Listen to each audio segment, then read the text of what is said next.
the language of the Armenian kingdom in Cilicia, the eastern shores of the Mediterranean, away from the Armenian homeland. The classical tradition was not abandoned. On the contrary, beginning in 406 AD with the translation of the Bible and the composition of original works, all the way down to about the middle of the 19th century, serious authors had no choice but to write their works, whether it was philosophy, theology, chronicles, historical works, various sciences and the like, and poetry in the classical language.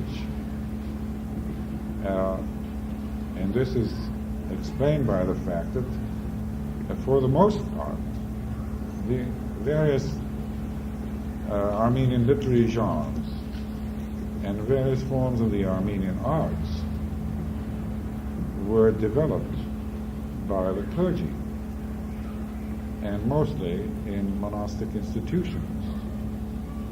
The school system throughout the ages was run, for all intents and purposes, not by the laity, but by the clergy.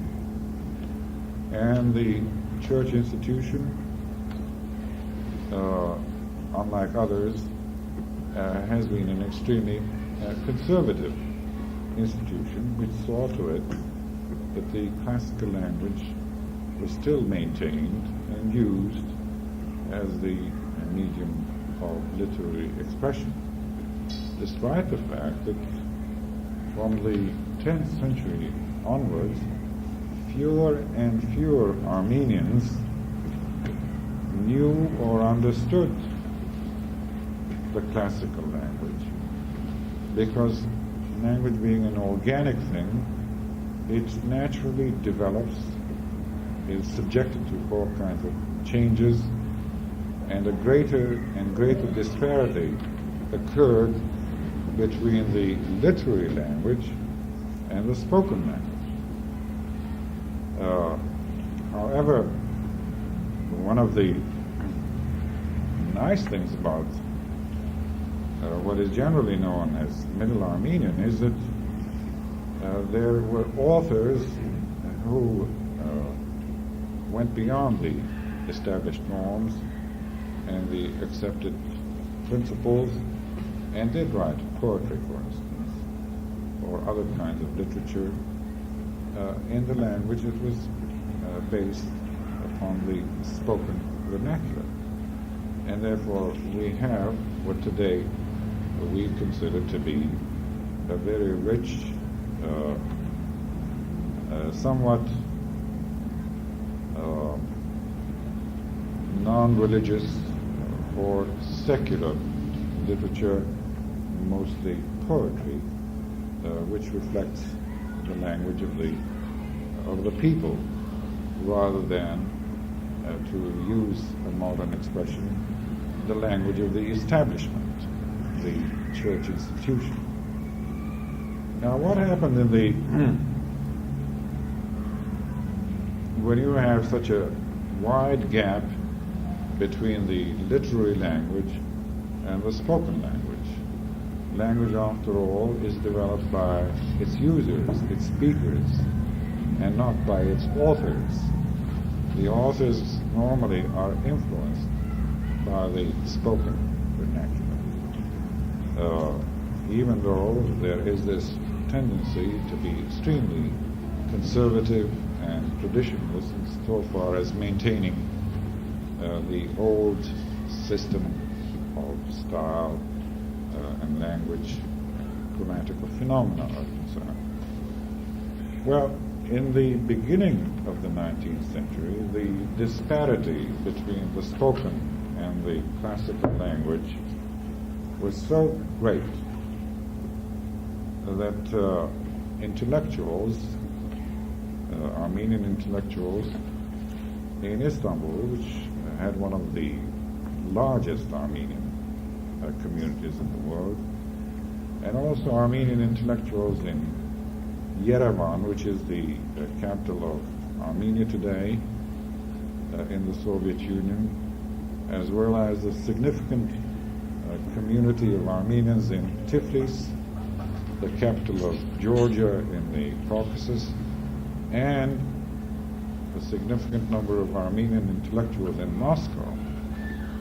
They all got busy and in their respective regions decided that they had to do something about developing a language which was intelligible to the masses of the people.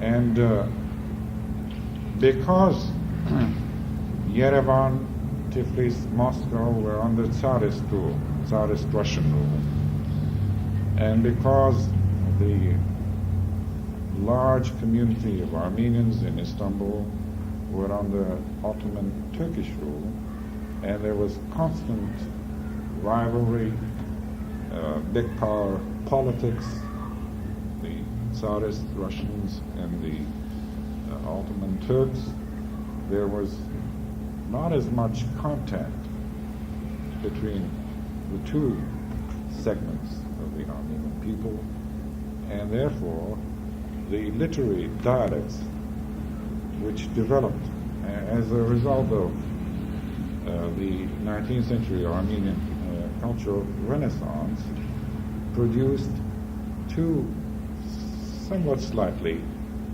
different literary dialects of the same language. A little while ago I explained to you some of the differences between East and West Armenian, and that's exactly what I'm referring to again.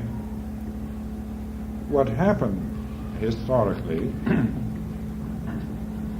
in the process of developing this new literary language is, I think, one of the most fascinating episodes in the creation of any literary language. In Istanbul, where my native dialect of Armenian originated, the local people, we're not talking about the priests, the bishops, and the others who continued to use the classical, the church language for the development of literature, but the masses, they spoke a language, the grammar of which was Armenian, the syntax was Armenian, but as far as the vocabulary is concerned, there was a good percentage of words which were Turkish, and it was perfectly understandable because they were living amongst the Turks, but also a significant number of French words, Italian words, and as words that go around came into Istanbul from Western Europe, Central Europe, and very little from Eastern Europe. The Iron Curtain existed even in those days, and they had become part and parcel of the spoken vocabulary of not only the Armenians, but the Greeks and the Jews and several other minority groups that lived in the city. So, about the beginning of the 19th century, as I said, intellectuals, progressive intellectuals, came to the conclusion that it was vitally important if they were to develop the kind of cultural milieu that they felt was essential, to develop a modern language. So the controversy was waged actually in the Armenian press, the periodicals, the daily newspapers, the weeklies, the monthlies, the quarterlies. There were people who said, Well, classical Armenian, which is not only the language of the church and the services, but also of such a great cultural literary tradition. It would be a shame to abandon this kind of majestic language and replace it with something only the hillbillies would use, or something comparable to that. But the others, the progressive-minded individuals, felt but there was no way that the kind of literature that had been used all those centuries could seep through the consciousness of a larger number of Armenians and bring them into line insofar as the European Enlightenment was concerned. These intellectuals, of course, were influenced by the democratic principles and ideals as expounded by Jean-Jacques Rousseau and others, you see. And interestingly enough, as I said, the controversy went on in the Armenian press and the periodicals, and of course in the process of feuding with one another, they were also creating the new literary language. They eliminated, for instance, some 4,000 words from the spoken vocabulary of the Armenians of Istanbul because they felt they were foreign words. Most of them happened to be Turkish words. But they also eliminated French words and Italian words. What do you do when you eliminate some 4,000 words from your basic vocabulary? You have to create new ones. Or, as they did, in addition to creating new words, they resorted to the dictionary of the classical language. Many words that were no longer used by intellectuals and writers were revived. And they were revived from the dictionary of the classical language. And they were popularized through these articles, the debates that were going on in the Armenian press. And this went on to such a degree that today you can pick up a text written in classical Armenian.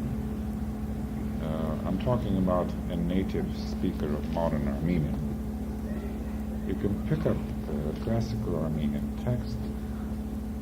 You, in all likelihood, you would understand perhaps some 60% of the words in the classical language because they happen to be part of the modern language. However, you may not understand what is said in the classical text unless you're familiar with the grammar of classical. What I'm saying in so many words that a native speaker of modern Armenian cannot automatically assume that without studying the classical language he can understand the text. But knowing modern Armenian can be a considerable help insofar as knowledge of the vocabulary is concerned. At UCLA, I happen to teach the courses in classical Armenian, the traditional language of the literature, which was developed from the beginning of the 5th century until the middle of the 19th century, rather than modern Armenian language, which I do only on the advanced level. It has its rewards.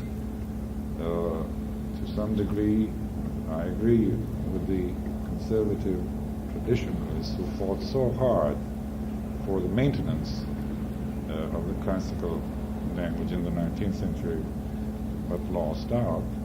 I agree with them because, in my view, classical Armenian was and still is, although dead, is a very highly developed and sophisticated language, and it is a shame, albeit understandable, that a language of that majesty should have changed into modern Armenian, which, incidentally, is not less majestic, or considerably less majestic than Karabakh or classical Armenian is. But for all intents and purposes, therefore, anyone who would study classical Armenian would do so essentially for purposes of scholarship. And no one who delves in any aspect of Armenian culture, language, literature, the arts, etc., before the middle of the 19th century can meaningfully do so without a good grasp of the classical language. How can you study a large part of European culture without a good grasp of Latin? Latin became a universal language in the Middle Ages, and it affected practically every single literature that was developed in the European countries.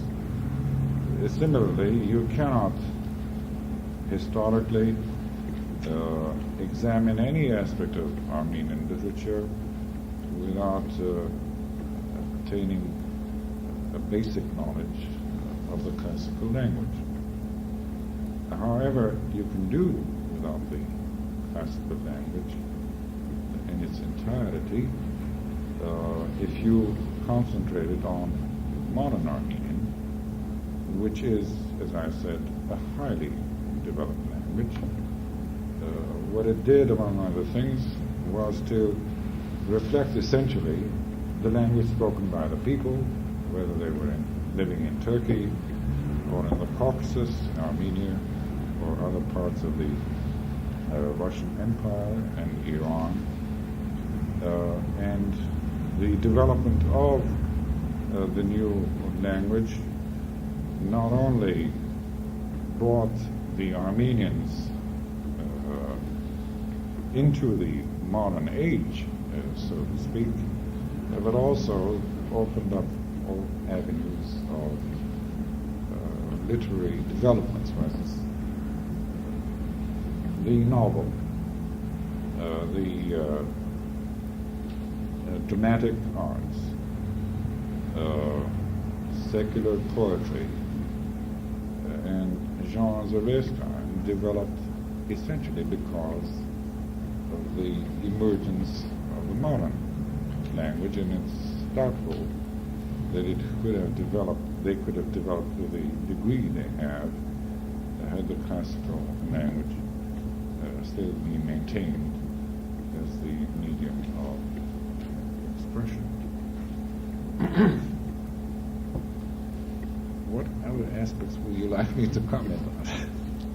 No, I think you've covered this stuff. I have two questions. The thing that I don't understand is that you mentioned that the classical, if I created Franklin said, the classical was the language that combined Italian, French, Turkish. Or No. was that the middle? No, what I meant was that at the time in the beginning of the 19th century. And I was referring to the Armenians living in Istanbul. The kind of Armenian that they spoke was, in addition to Armenian words, was also replete with Turkish words, French words, Italian words, etc., etc. They were not native to the Armenian language, but they were part and parcel of the language spoken by the Armenians, and practically all of which, because they were considered to be foreign terms, they were eliminated. And they were replaced by new words, which for the most part were coined or reflected translations of European words with Armenian elements. Still, that's what I'm not clear about, that you said that they wanted to, with the influence of Rousseau and people like this, that they wanted to be more westernized. So I was curious why they would eliminate those. Westernization was not in the sense that they wanted to Europeanize the Armenian language, but bring the intellectual enlightenment up to a par with the European enlightenment. And they felt they could accomplish this by developing an Armenian language which would be intelligible to the masses of Armenians. And you could do that only by abandoning the classical Armenian language, which very few people understood and very few people utilized for purposes of literature. But it was not a matter of, for instance, I cited this example last time. Many of the sciences were new in the 19th century. Some of the sciences we know today originated in the 19th century, like psychology, for instance. Now, they didn't have, the speakers of Armenian in Istanbul didn't have a word for psychology in the 19th century. But there was these intellectuals who were trained in European universities who went back to Istanbul. They had become familiar with a science, a new science, or a discipline known as psychology. Now, you don't have that word in Armenian, and they didn't want to adopt the word psychology or any variation thereof, as far as pronunciation is concerned, outright, and introduce it into the vocabulary. Instead, what they did was to analyze the composition of the word psychology. How is that word constructed? Well, they were knowledgeable individuals. They realized that the word consists of three elements: psychology, psyche, logos, and the Y ending, which is the abstract nominal ending. Okay. They decided to translate, if they could, terms of this kind, compound words, into Armenian. Well, what is psyche in Armenian? It's hoki. What is logos, word or thing, in Armenian? It's ban. And what is the one of the abstract endings used in Armenian? Chitjian. So they combined the three elements. There were precise translations of each component element, and for psychology they had ho ke panuchun.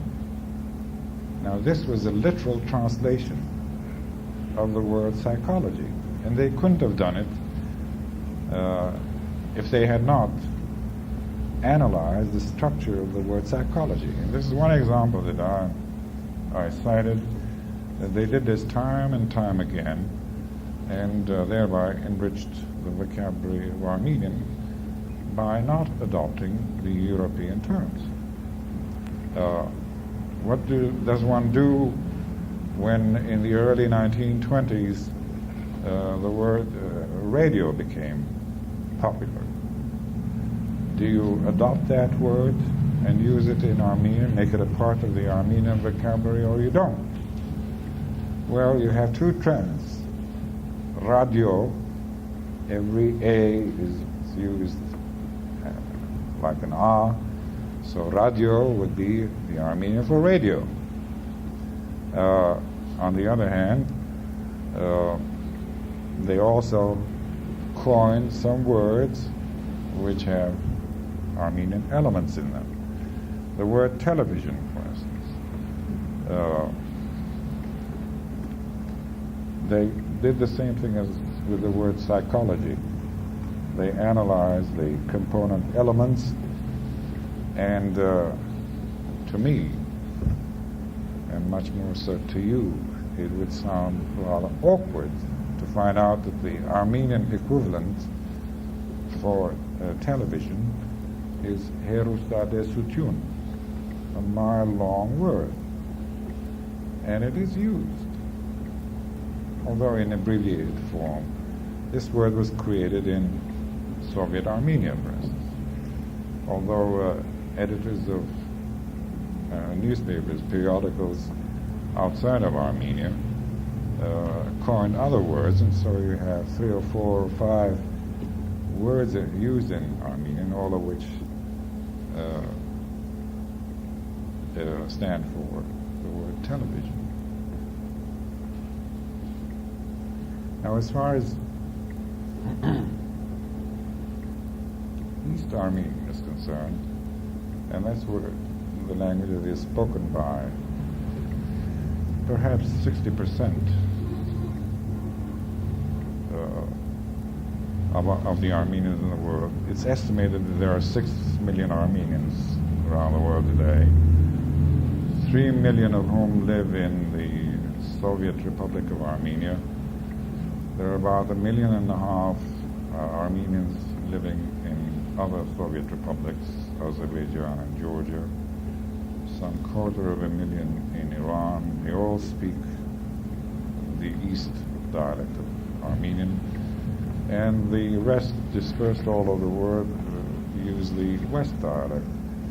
Mind you, both dialects, as I said earlier, are mutually intelligible, and therefore, as far as the future is concerned, it's what happens to the Armenian which is continuing to develop in the Soviet Union rather than in the Armenian diaspora.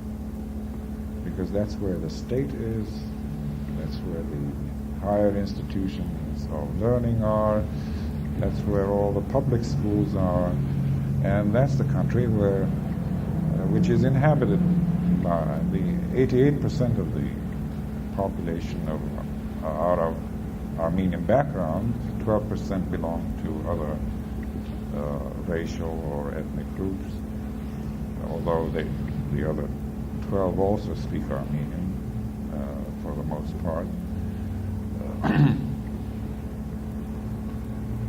And therefore, what is happening to that language insofar as Russian influence is concerned? This is a matter of lesser or greater seriousness depending on who is doing the worrying about it. Is there anything happening? Is there anything happening for Russian influence? Well, a lot is happening naturally. Number one, to begin with, the Russian language, historically, long before the Bolshevik Revolution, was to a very large extent influenced by German, French, etc., Italian languages. So the process had already started, and it's continuing under the Soviets. Many European terminology are going into the Russian language, and since Russian is the universal language of the Soviet Union, including Soviet Armenia, and Russian publications have large distribution in Armenia, among other Soviet republics. Consequently, the vocabulary,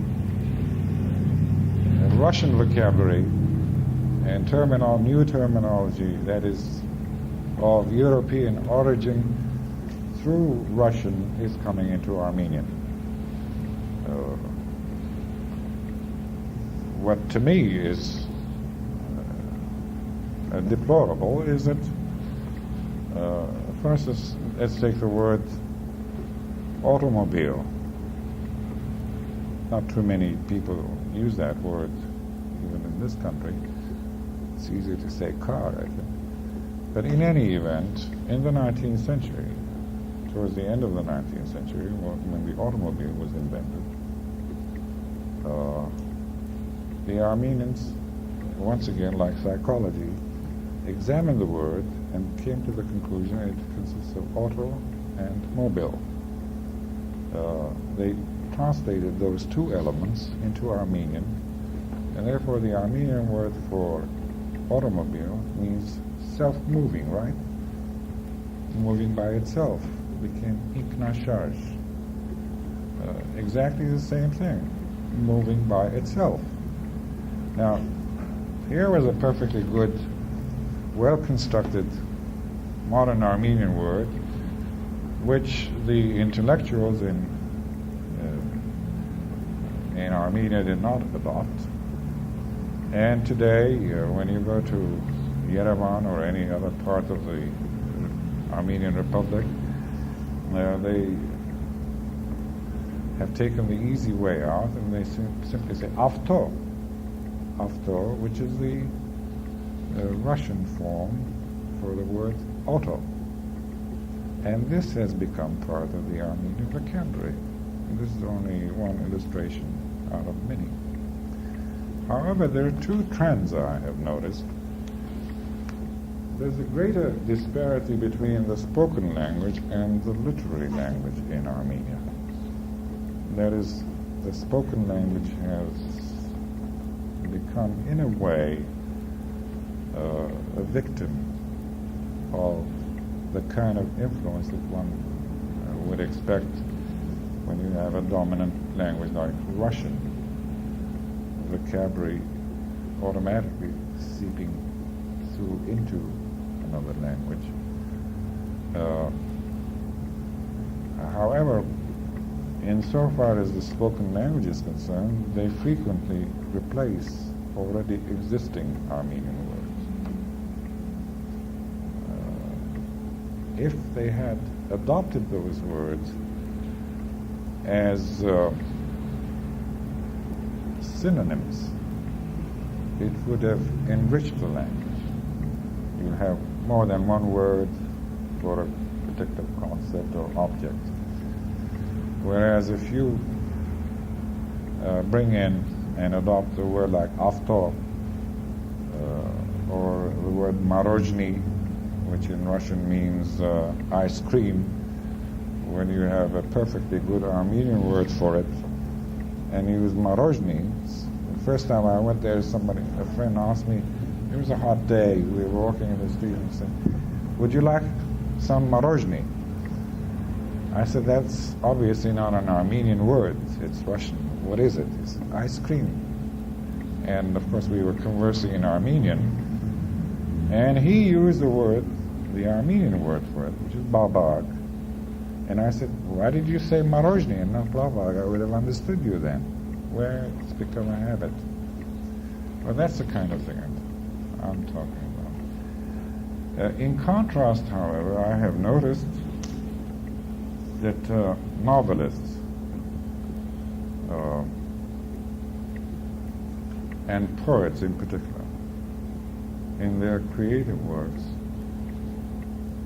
seldom use any of these new words that have come into the spoken language by a Russian.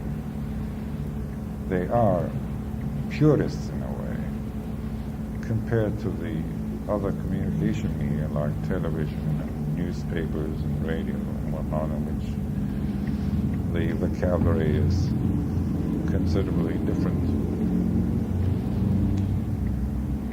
Any other questions? Which is astronaut. Astronaut. Well, they had to create a word because it didn't exist until recently. Well, once again, the story I told you about psychology, the word psychology applies. It's astranavort. Aster, Aster, or Aster, or any variation thereof, is the same word in Armenian. It's Astr, and it's in classical Armenian. Not is nav. You have a suffix there, ort. Astranav is spaceship. Astranavort, ort, is the suffix which indicates the performer. Someone who runs a spaceship is an astronaut. So astranavort corresponds exactly to the word astronaut. So they didn't use cosmonaut. No. Russian. No, they don't use cosmos.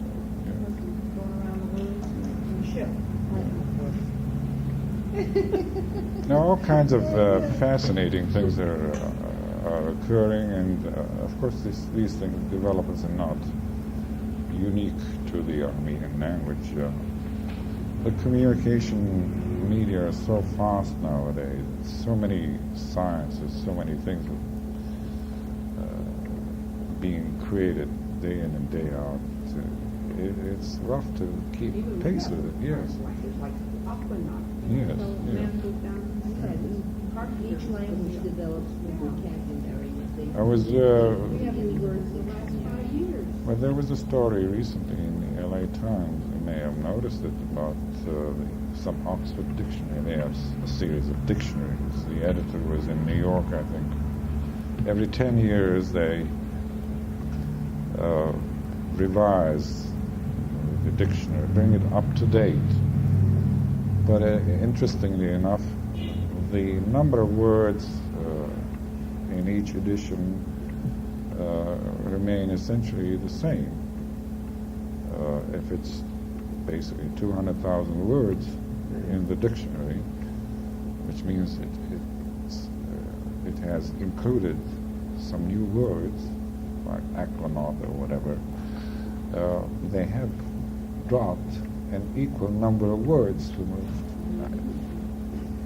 which apparently are either not used or they're being deliberately leaving words out for some reason that is not explained to me. Yes.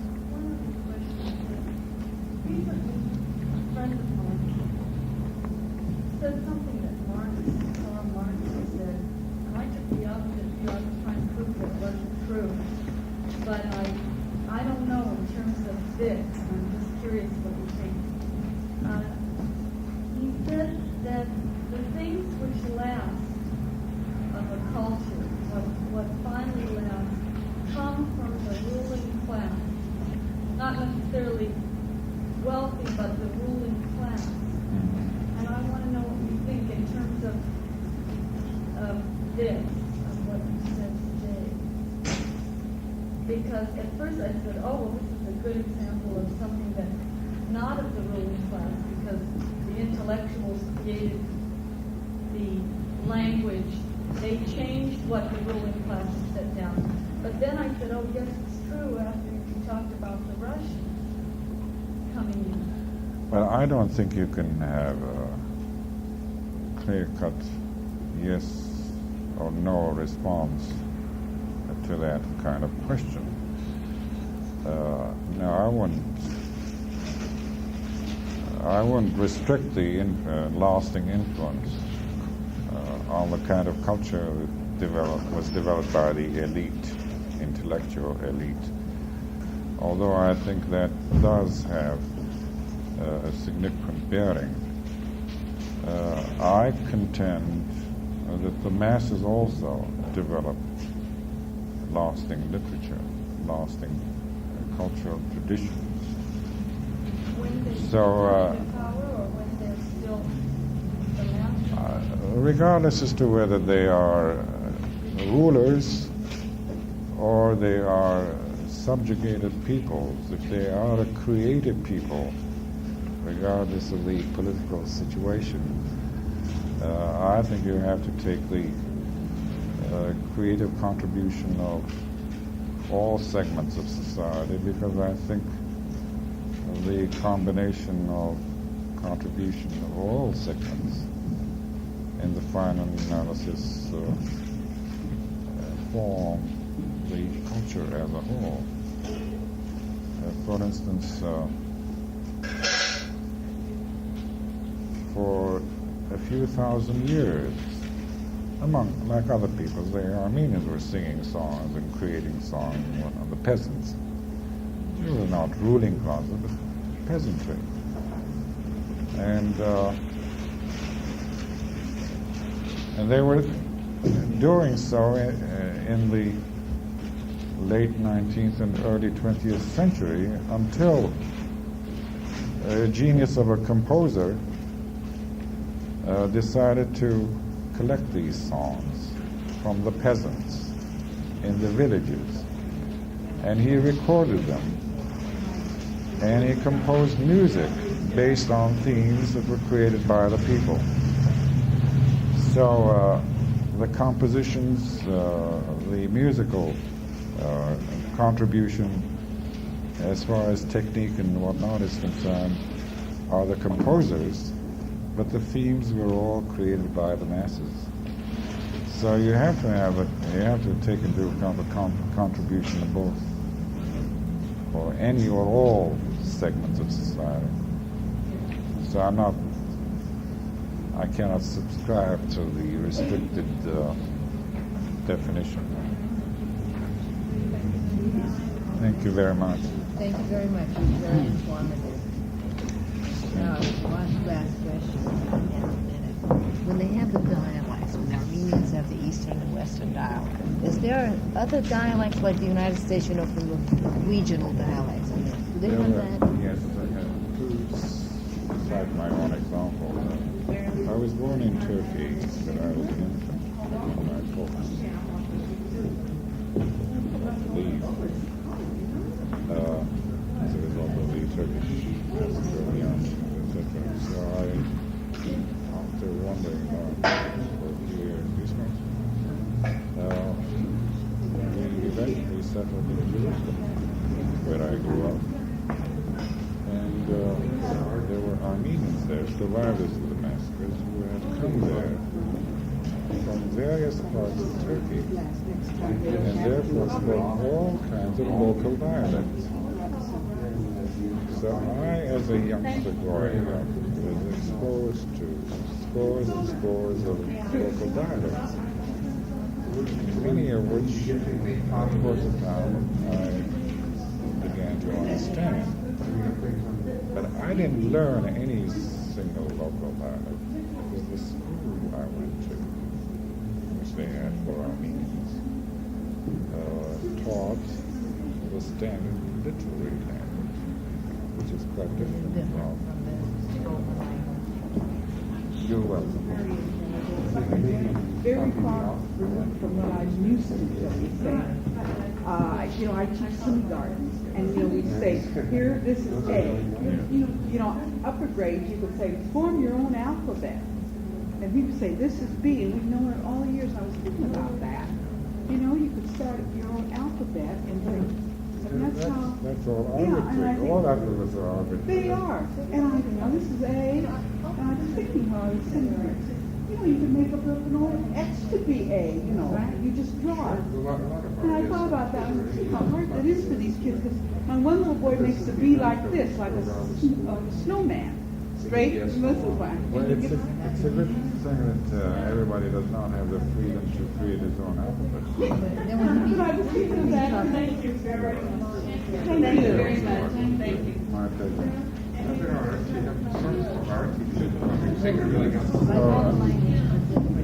I'll see if I can, bring some things to show you what I'm doing. There are a few consonants that are not easy to pronounce. They're not well, used in yeah, English. that's right. That's difficult. I speak Russian myself, Yeah.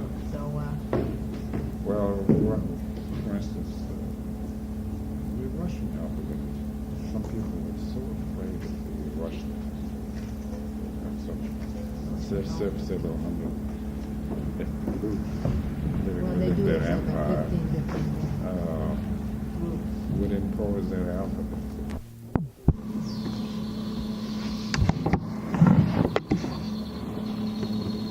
Or serial to any Valley photomat. All the articles will be collected and distributed to needy Valley families by the Northeast Valley. in recovered property over last year. So that's just, it's tremendous.